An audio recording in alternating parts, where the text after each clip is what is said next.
Hello, YouTubers, friends, compatriots, bootlicker shills, death slaves, serfs, peasants, vassals, minions, meat sacks, deep staters. I'm a useful idiot. Welcome. And today I want to talk about this 10-point plan by Trump to go after the deep state. And I think this is one of the most startling things I've seen thus far. And strangely, it hasn't really gotten that much media coverage, but I think it's a really big deal. And one of the things it reveals, looking at the 10 points, is that Trump or the people that work for him have a very clear vision of what the deep state is and how to go after it. And of course, I'm not surprised in some respects because Trump has been the target of the deep state and all its machinations over the last 8 years. And so he might know more than anyone right now about the nature and the threat of the deep state. But I want to back up a little bit and talk about the whole concept of the deep state. And of course, your average American thinks it's fanciful thinking, nonsense, and a conspiracy theory, in spite of tons of historical evidence. Anybody that's done any research at all over the last 50 years should know full well that a deep state exists. And of course, it's hard to pinpoint because it's such a labyrinth.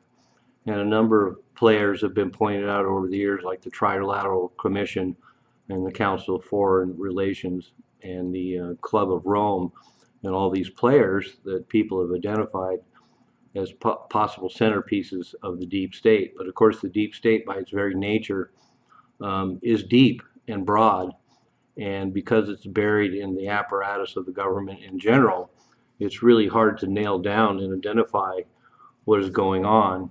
And of course, we had George Stephanopoulos bring up the idea that there was a deep state and that there was just a lot of people embedded in the government and the bureaucracy, these rogue elements that are doing good work. And that's part of one of the complexities about the deep state that has to be discussed, is that we have a lot of rogue elements in the government that think they might be doing what's best for America and operate independently. And because they're part of the bureaucracy, they're hard to identify, and it's hard to isolate their behavior from individual rogue elements and then larger players at the top who are pulling the strings. And one of the reasons why I say it's pretty self-evident and very well documented that there is a deep state is there's a massive amount of material out there on it. So we have warnings from President Wilson at the turn of the century, not the last turn of the century, but the one before that, and his nefarious Colonel House, who helped run the government and got America involved in World War I. That's very well documented. And then we have Eisenhower's famous speech talking about the possibilities of a deep state in conjunction with the military-industrial complex and the threat that it posed then.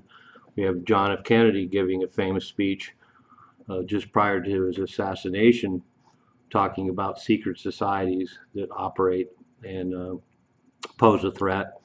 And then we have FDR's son-in-law put out a book about how his father-in-law, FDR, talked about elements of the deep state. And we've had all kinds of characters in the government talking about secret forces that operate buried in the government that are directing things and that nobody wants to talk about and they feel very threatened by. And we've had a number of books over the years. This is a great one, The American Deep State, Wall Street, Big Oil, and the Attack on U.S. Democracy, which is really good and documents the deep state. We also have the magnum opus by the insider's insider, Carroll Quigley, Tragedy and Hope, where he talks very matter-of-factly about elements in the deep state. And then we also have books that go further back. Who Rules America? A Century of Invisible Government. And this was written in 1934. Very hard to get. And it talks about a secret government, that invisible government that existed for 100 years prior to 1934. So we're talking about going all the way back to the 1830s. And so this is a concept that's been around a long time, and we've seen glimpses of it over the last several years. There was a report that came out about a year ago talking about CIA agents who decided that Trump was not their president, wouldn't put up any pictures of the sitting President Trump at the time, and actually undermined the Trump administration by not giving him full and complete briefings about events in the world as they unfolded. So these are the ways the deep state operates. And one of the things I've brought up before about conspiracies, and this certainly applies to the deep state, is that not everybody involved has to know what's going on. They don't have to have the complete picture. They fulfill their roles. They think they're doing the right thing. They operate independently. They're rogue elements, but it gives them plausible deniability, and they don't have to know what the people at the very top who are actually orchestrating this know. And so the whole idea of the deep state is not a point that can be argued. There is a deep state. And another point of evidence I think we have is that over the last 4 years, it's pretty clear that Joe Biden wasn't in charge of anything besides his cognitive decline. We also see a lot of policies that don't seem very logical. The war in Ukraine, for example, these seem to be deep state operations. These seem to be the agenda of a deep state. And while Biden was on vacation a third of his presidency, the deep state clearly was running things and are running things now. And that explains a lot of the illogic as far as national interests that we see. We have the deep state pushing for a confrontation with Russia, which doesn't make sense to most people. It seems very illogical, but if you think of it as a deep state operation, it makes a lot more sense. And the same goes for the 2 assassination attempts on Trump. They, as I pointed out in a couple of videos, they're obviously deep state operations. The Biden administration perhaps didn't know anything about them, but they're botched deep state hits. And so, once again, these are movements and actions that reflect a darker force in the government. And so, once again, it doesn't necessarily have to be the Biden administration. But let's get into these points. This is exactly why the deep state and the status quo political establishment in Washington would be afraid of a Trump presidency, and Trump has made it clear that he's going to go after them. So let's go through these 10 points, and like I pointed out, I think it's very surprising how accurate Trump's plan to go after the deep state is, and shows a deep understanding of who the foe is. And it'll be interesting to see how much of this agenda he can push forward. For example, number 10, I'll jump ahead a little bit. Number 10 is talking about congressional term limits and having a constitutional amendment. And so obviously there's going to be a lot of pushback. There's been a lot of talk of congressional term limits for as long as I can remember, and certainly nobody in Congress that's enjoying being on the gravy train for 40, 50 years is going to be for anything like this. And getting Congress behind term limits is a near impossible task. But let's get back to the 10 points. Number 1 is to reissue a 2020 executive order restoring presidential power to remove rogue bureaucrats. And that's part of the problem, is these people are embedded. They're almost impossible to fire. And so you can't really root a lot of these people out. So the idea that returning the presidential power to actually be able to fire these people, it would be a huge step. Number 2 is to clean out corrupt actions as national security and intel, and going after things like burying the Hunter laptop story and perpetrating some of these policies like the debacle of Afghanistan, and pushing us closer to nuclear war with Russia. These would seem to be deep state actions, and so he's addressing that. Number three is, of course, reforming the FISA courts and corrupt judges, because a lot of the deep state agenda has to do with a lot of judges who aren't necessarily following the law. They're following an agenda, and we've seen that a lot with the weaponization of the Department of Justice, and a lot of these judges who went after Trump for these trivialities and pressed charges based on trivialities. And we've seen a lot of pundits and experts out there go out and explain that very thing. So it's not a big surprise to anybody who's paying attention. Number four is expose the hoaxes and abuses of power. And that goes back to what I just said about actually having somebody like Kash Patel go in and take over the FBI and reveal how they've colluded with the Democrats and the deep state to perpetrate an agenda and weaponizing the Department of Justice and things like that. So having all of that exposed, of course, would be a big step, and Trump has and the people he's chosen have made it clear they have every intention of doing that.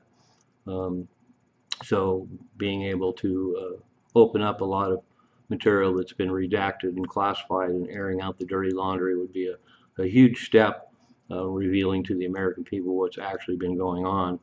Number five is the crackdown on government leakers who collude with fake news and create these false narratives. And once again, that goes back to what I said about, we've had elements in the government who basically obstructed in the election and buried the Hunter Biden laptop story as part of a political agenda. And so cracking down on people who leak fake things like the Steele dossier and Russiagate and airing out all of that, once again, would be a huge step showing the American people what's actually been going on. Number six is all Inspector General's officers would be independent. And that, once again, would be a huge step if we had people who are overseeing. There's too much of this in Washington, D.C.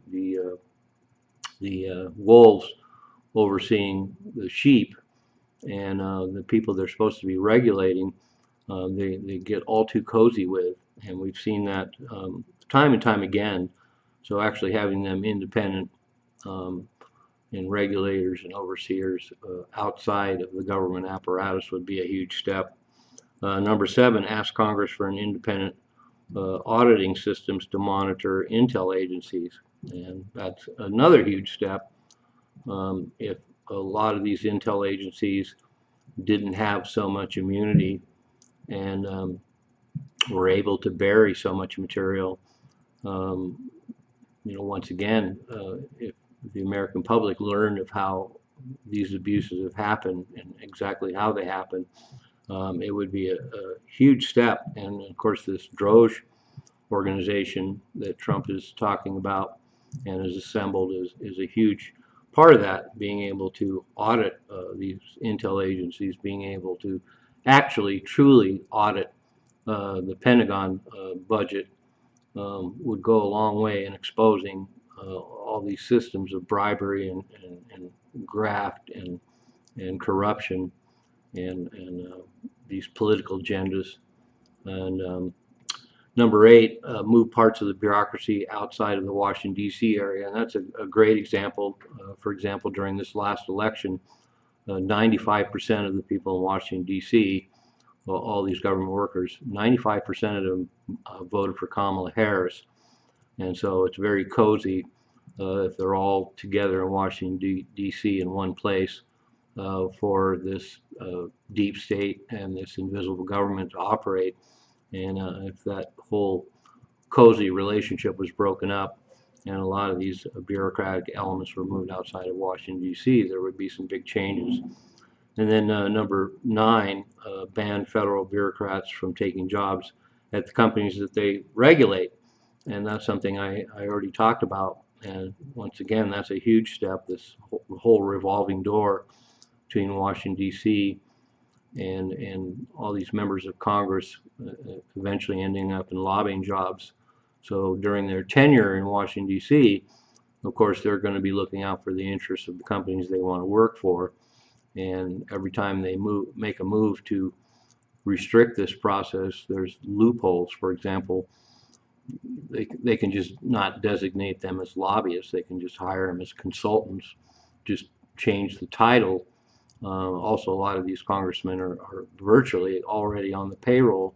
A lot of these companies are supposed to be overseeing and regulating and protecting the American people, and instead they're just protecting their relationships with these companies that they're supposed to oversee, and getting ready to ride an even bigger gravy train, because these companies buy our government officials, and get their Rolodexes and their influence and these systems of bribery and graft and build them up over years. And that brings us back to number 10 about congressional term limits, because that's part of the problem. You have people like Nancy Pelosi, and they've been in there for 50 or 60 years, and it gives them plenty of time to build up these corrupt systems involving insider trading and graft and this cozy relationship, where basically corporate money is pouring into their accounts and they're enriching themselves at the expense of the American people. So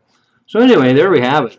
No wonder the deep state is scared, and the status quo political establishment in Washington, D.C. on both sides of the aisle are nervous about someone who's going to come after them and knows exactly how to address it and how to dismantle this deep state. So all the power, it's not a partisan issue when we talk about this.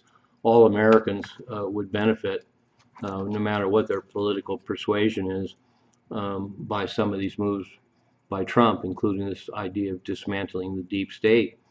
And obviously, as I pointed out from some of these books, we're talking about a deep state that's existed for a couple hundred years.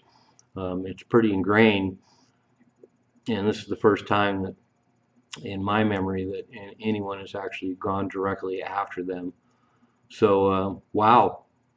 Once again, I say good luck actually activating any of these steps. There's going to be a lot of pushback from the deep state. There's going to be a lot of pushback from status quo political establishment, and it's going to be a Herculean feat. But as I pointed out, Trump has assembled quite a team of bulldogs who have a deep understanding of this, and who knows? Maybe this could actually happen. And then I woke up. I'm a useful idiot, don't you be one too?